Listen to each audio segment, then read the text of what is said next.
रायगडच्या पालकमंत्री पदावर अखेर मंत्री भरतशेठ गोगावले यांची नियुक्ती झाल्यानंतर राजकीय वर्तुळात विविध प्रतिक्रिया उमटत असताना राष्ट्रवादी काँग्रेसचे नेते तथा खासदार सुनील तटकरे यांनी यावर महत्त्वपूर्ण भाष्य केले आहे।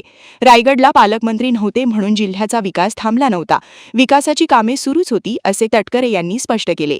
रायगडला पालकमंत्र्याची नियुक्ती झाल्याचा आपल्याला आनंद असल्याचेही त्यांनी सांगितले। विशेष म्हणजे भरतशेठ गोगावले पालकमंत्री होण्यात माझाही वाटा होता असे वक्तव्य करत तटकरे यांनी या नियुक्तीबाबत आपली भूमिका स्पष्ट केली। पालकमंत्री एक जिल्ह्याच्या विकासाच्या दृष्टिकोनातून एक डीपीसी अंतर्गत करणारी व्यवस्था आहे, त्यामुळे त्याच्यातून चालना नक्की मिळेलच, परंतु तो नव्हता म्हणून काय विकास थांबला होता अशातला काय भाग नाही। ते करणं आवश्यक होतं, ते झालं, त्याचा मला आनंद आहे, कारण त्याच्यामध्ये माझाही पुढाकार होता, त्यामुळे त्या बाबतीमध्ये झालं।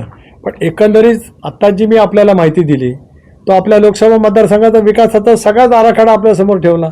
कृषी खाता असेल, मत्स्य व्यवसाय विभाग असेल, फलोद्यान विभाग असेल, शेतकऱ्यांच्या दृष्टिकोनातून अन्य काही बाबी करण्याच्या बाबतीमध्ये असेल, त्या दृष्टिकोनातून सागरमाला योजनेअंतर्गत मेरिटाईम बोर्डाच्या अंतर्गत असेल, पर्यटन विभागाच्या मार्फत असेल, या सगळ्या कामाला आपण चालना दिलेली आहे आणि त्याचा पाठपुरावा करू।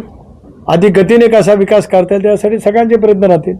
दरम्यान भरतशेठ गोगावले यांच्या पालकमंत्री पदाच्या नियुक्तीमुळे रायगडमधील महायुतीच्या राजकारणात नव्या समीकरणांना सुरुवात होणार का, याकडे राजकीय वर्तुळाचे लक्ष लागले आहे। तटकरे यांच्या या वक्तव्यामुळे पालकमंत्री नियुक्तीवरून आधीच सुरू असलेल्या चर्चेला आणखी रंग चढला आहे।